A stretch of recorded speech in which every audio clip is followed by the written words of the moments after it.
The stock market is a roller coaster of ups and downs, green lights and red lights. This game affects you and everyone around you.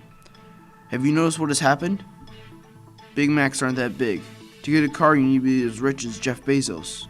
Wondering why this game has been going south? Well, since last November 2021, the stock market has been a slow downhill slope due to inflation and the skyrocketing growth of the stock market. The Federal Reserve has raised interest rates up by 0.75% to slow down or even stop inflation.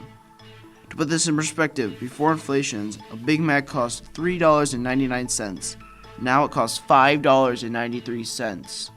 Since this decision has been in effect, prices have gone up and fewer materials for products have been produced. Not only have goods been affected by inflation, but stocks have also been negatively affected. Before inflation last year, the stock market has been green all day, every day. After one day, it has gone back down over time without any true spike back up. Every so often, there would be a small spike in profit, but then it would dip the next day. Buyers call this buying the dip and selling the rip. What it means is that you will buy the dip in the stock when they are cheap, but then sell it when it rises due to them buying it. While the majority does this, some people just ride the stock market until it's green. While there is going to be a planned meeting in the FR to raise interest rates even more, there are some good news though. There's a chance that the FR will say something that will get people to buy stocks again, and they might even lower interest rates in the months of December through February. This could change the future for the stock market and us. Is spring break overrated, underrated, or perfectly rated? Perfectly rated. Why? Because I like it.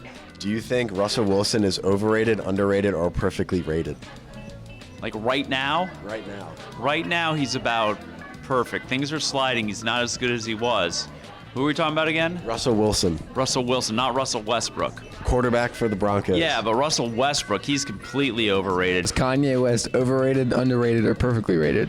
Kanye West is straight garbage. He's terrible. He's so bad. Are roller coasters overrated, underrated, or perfectly rated? Perfectly rated. Why?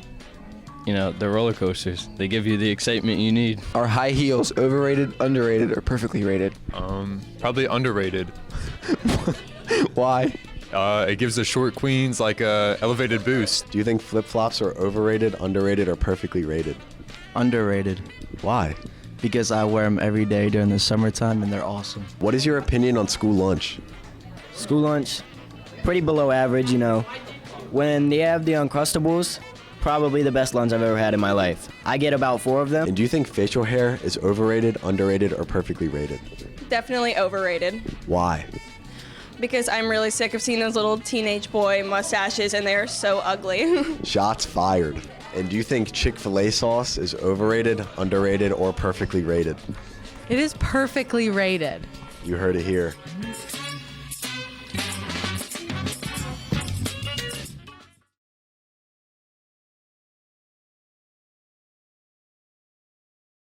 What was the inspiration to do this project? So being in NHS, we all have to do these passion projects about 3 times a year, and that really makes you think about what organizations and what part of the community you want to give back to.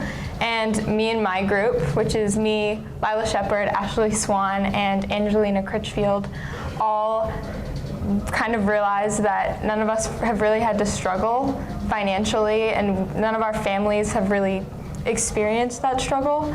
So we decided to give back to the Three Oaks Center in St. Mary's. It's a homeless shelter. So we are holding a basket auction, and all of the money and all the proceeds we make is going to go back to that center because we thought that that was a good way to give back to our community. What goals do you have for this project?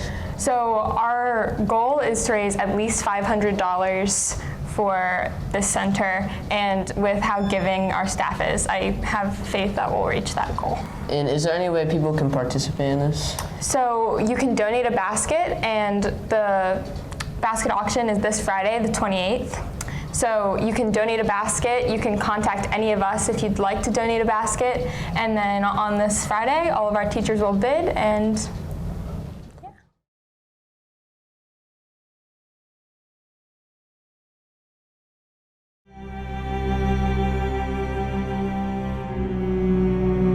On February 14, 2018, 19-year-old Nicholas Cruz took 10 firearms and opened fire on students and staff at Stoneman Douglas High School in Parkland, Florida, killing 17 and injuring 17 others.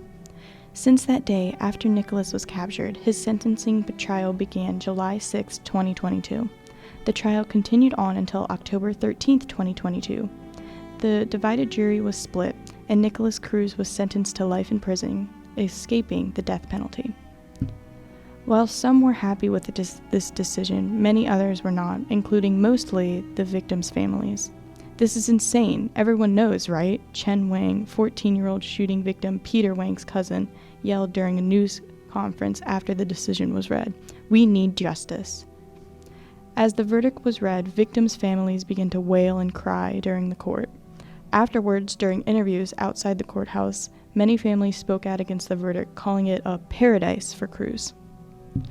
As evidence poured in, showing Cruz taking a video of himself explaining his plans of the event just hours beforehand, the social media posts of himself bragging over the firearms, and so much more, families of the victims and the community began to become infuriated that the death penalty wasn't given to Cruz after the mountains of testimonies from victims and the evidence presented.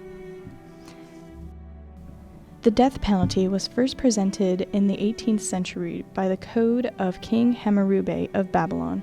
It was then abolished in the U.S. in 1972 during a Supreme Court case, Furman v. Georgia, as they declared it capital punishment was unconstitutional. It was then reinstated in 1976. To this day, 26 out of 50 states still have the death penalty, most of them being southern states, which are known for having racial issues in the past. As of January 1st, 2022, 2,436 people are still on death row. And so the question remains, was this a just trial? Was the jury swayed by something? Did they believe Cruz was mentally ill and spared him his life? Did the people of the jurors have a thought of having this be on their conscience? Were morals a part of this trial?